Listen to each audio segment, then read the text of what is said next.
Hello friends, अस्सलाम वालेकुम। आप लोग सब कैसे हैं? उम्मीद है आप लोग सब ठीक होंगे और खैरियत से होंगे। अच्छा जी, आज मैं आप लोगों के लिए लेकर आई हूँ मायो गार्लिक पिनविल समोसे की रेसिपी। चलें रेसिपी की तरफ आते हैं। अच्छा जी, यहाँ मैंने ना 3 बड़े बड़े आलू लेकर इसको बॉईल करने के लिए रख दिया है। अच्छी तरीके से मैंने इसको बॉईल किया ताकि इसमें कोई गुठली वगैरह ना रह जाए। अच्छा, अब यहाँ पे इसकी डो बना लेते हैं। सबसे पहले मैंने ना 6 खाने के चम्मच भर के मैदा लिया है। इसमें अजवाइन 1 चुटकी 1/4 टीस्पून आप लोग ले लीजिए, और 1/4 टीस्पून मैंने इसमें ज़ीरा लिया है, और 1 खाने का चम्मच मैंने इसमें तेल लिया है। अच्छा, तेल लेने के बाद आप इसको मैं घी भी ले सकते हैं। तेल लिया है और इसको अच्छी तरीके से ना गूंद लिया है, ना हार्ड ना सॉफ्ट, इतना आपको गूंदे कि आपकी अच्छी सी एक रोटी बेल जाए। खैर, मैंने इसको आधा घंटा ऑलमोस्ट इसको रेस्ट टाइम दिया है। यहाँ मेरे आलू भी जो थे ना वो ऑलमोस्ट डन हो गए थे। फिर इसको मैंने आलू को अच्छी तरीके से छील के मैश कर लिया है।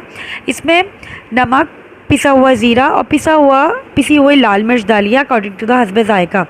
यहाँ प्याज मैंने कट करके डाली है, और हरी मिर्ची और हरा धनिया।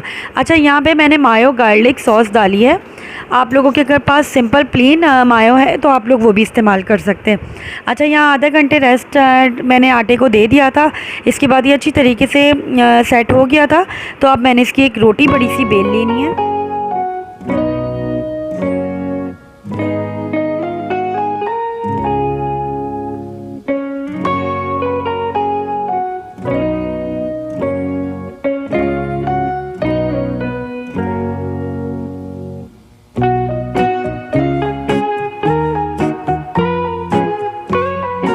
अच्छा जी, जो हमने आलू का मिक्सचर बना के रखा था, अच्छी तरीके से रोटी को बेल लेने के बाद आपने इसको अच्छी तरीके से लगा देना है, ताकि हाथों की मदद से भी लगा लें, चम्मच की मदद से भी लगा लें, लेकिन इसको फुल कवर कर लीजिए। और फिर इसको आराम से ना हल्के हाथों से फोल्ड कर लीजिए।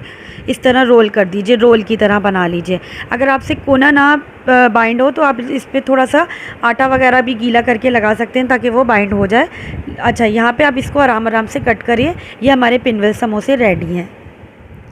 अच्छा, अब यहाँ पे मैंने इसको ना थोड़ा सा कोट करने के लिए मैदा लिया है, और इसको पानी डाल के मैंने अच्छी तरीके से घोल लिया है। आप इसके बगैर भी इसमें कर सकते हैं, लेकिन मैंने इसको क्रिस्पीनेस देने के लिए, इसको अच्छा टेस्ट देने के लिए इसमें हल्का सा डिप किया और फिर इसको फ्राई कर लिया।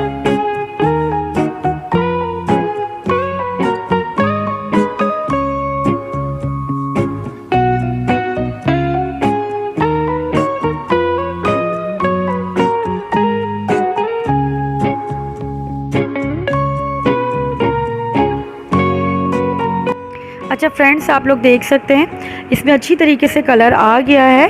अब ये मैंने बहुत ज़्यादा हाई फ्लेम पे नहीं किया, क्योंकि ये हमारा मैदा है, डो है, ये कलर तो आ जाएगा, अंदर से नहीं पकेगी ना डो। तो मैंने इसको मीडियम ही फ्लेम पे इसको कुक किया है, और ये हमारा देखें अच्छा सा गोल्डन क्रिस्पी कलर भी आ गया है। इस पर मैंने थोड़ी सी ऊपर मायो गार्लिक सॉस डाल दी है। आप लोग ये स्किप भी कर सकते हैं। इसके ऊपर अगर आप लोगों को चीज़ डालना है तो वो भी डाल सकते हैं। खैर, प्लीज़ मेरी वीडियो अच्छी लगी हो तो प्लीज़ मेरे चैनल को लाइक, शेयर एंड सब्सक्राइब कर दीजिएगा। अल्लाह हाफ़िज़।